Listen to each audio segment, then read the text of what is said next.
Prime Field. Listen, Prime Field Nation, if you're a real fan, you know exactly what this one felt like. It didn't feel like a win. It felt like a system check. It felt like a roll check. It felt like Connecticut walking into this game and saying, we are going to flood the floor with bodies, pressure, and pace, and you are going to drown in it. This was not a game where you squint at the scoreboard and wonder what happened. This was a game where the film screams one message. Everybody who touched the floor had a job. And the best ones did it so loud you could hear it from the upper deck. And that's the vibe tonight, not who scored, not who started, who stepped in, grabbed the moment, and made the game bend. So we're doing this the only way that matches the energy of what just happened. A full countdown, 7 down to 1. The top impacts ranked by how clearly they answered one question when they checked in. What is your job? Let's count it down.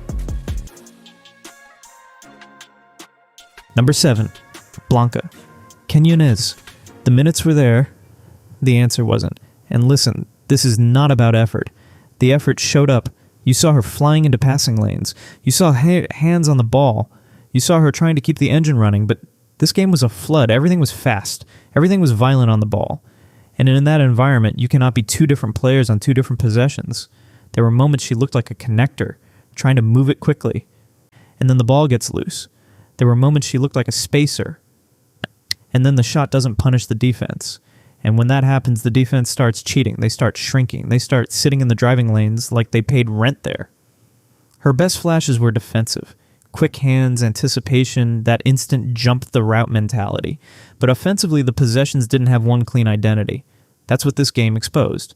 Because when the team is forcing chaos, you don't get to be chaotic with the ball too. Game impact rating, 6.2 out of 10. She contributed, but the roll signal wasn't clear enough to be a stabilizer in this specific kind of game. Number 6, Ali Zubel. The gravity was real, the variance was loud. You already know her job. She steps in and the floor immediately changes shape. Because the second she's out there, someone has to stay attached. Someone has to chase her through space. And that matters in a game like this, where the ball is popping and the defense is scrambling. She was letting it fly, not hesitating, not tiptoeing, not waiting for permission. And even when the shots aren't all falling, that willingness still pulls defenders out of the paint. Now here's the real film note. In a game that is basically a track meet, the threes come fast. Some of them are in rhythm. Catch, feet set, let it rip. Some of them are the kind that turn into empty possessions if they're rushed. Zubel gave you both. But what she also gave you, that people miss, is the defensive surprise. A couple of those weak side moments where she's reading the action, stepping into the space, and meeting something at the rim. That's a real add-on. That's not just a shooter. Still, the identity tonight came with that jump shot swing. Game impact rating 7.0 out of 10. Her spacing stretched the defense, but the shot variance kept her impact from climbing into the top tier. Number 5, Kaye Heckle, the connector energy. With a turnover toll booth. This is the one where the film is almost arguing with itself. Because on one hand, you could see the roll, you can see the purpose, she's the grease, she's the quick decision, she's the catch and immediately find the crack. There were sequences where she comes in and the ball moves cleaner. The pass hits the pocket, the next pass comes even faster, and suddenly the defense is rotating like it's late to class. And then, the tax. A risky read, a ball exposed, a possession that dies. And in a game where Connecticut is stealing possessions like it's a hobby, giving some away is the only thing that slows the machine down. She did have moments where she made the right play and made it look easy. And she also had moments where the game's speed got her.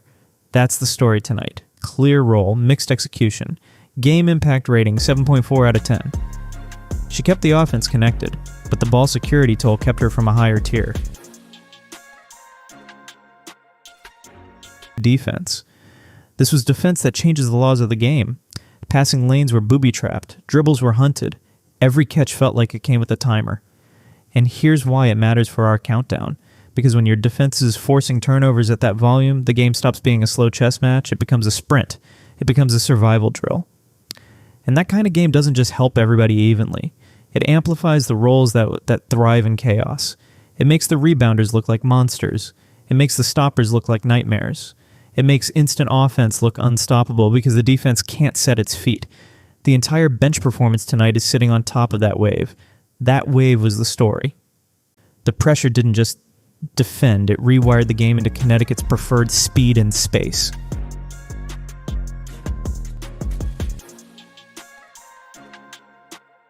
Number 3. Ashlyn Shade, the chaos agent who never let the temperature drop. This is the part where you can literally feel the opponent's confidence evaporating. Shade checks in and it's like the court gets smaller for the ball handler. She wasn't playing defense, she was playing predator. Hands everywhere, reading eyes, jumping routes, turning safe passes into panic. And the most important detail, there was no drop-off. When the pressure unit rotated, it didn't soften. It stayed mean, it stayed sharp, it stayed loud, and offensively she hit now enough shots to make the defense pay attention. Even when the jumper isn't perfect, the threat is enough that you can't ignore her. So now the opponent has to deal with a player who is both chasing you on defense and forcing you to stay attached on the other end. That is exhausting. That is suffocating. Shade's minutes tonight had a simple message. The chaos does not end when the starters sit. Game impact rating, 9.0 out of 10. She was the living proof that the defensive pressure stayed elite through the rotation. Number 2, Sarah Strong. Instant offense with rim protection attached. Let's talk about how unfair this looked. Because the moment Strong checks in, it's like Connecticut adds a new gear. No warm-up, no feeling it out, no, let me get a touch. It's immediate. Catch, score, seal, finish, pop, hit. And here's the thing that makes it terrifying. It wasn't just buckets. It was the way her presence changed the paint. She's scoring, yes, but she's also making drivers feel a body at the rim. She's also taking away angles. She's also turning the lane into a no-fly zone. So now the opponent is dealing with a player who is punishing them on one end and erasing options on the other. That's not a bench boost. That's a wave. Tonight, Strong gave you the cleanest version of I'm here and it's over. Game impact rating, 9.4 out of 10. She entered and instantly tilted the game with elite finishing and real rim presence.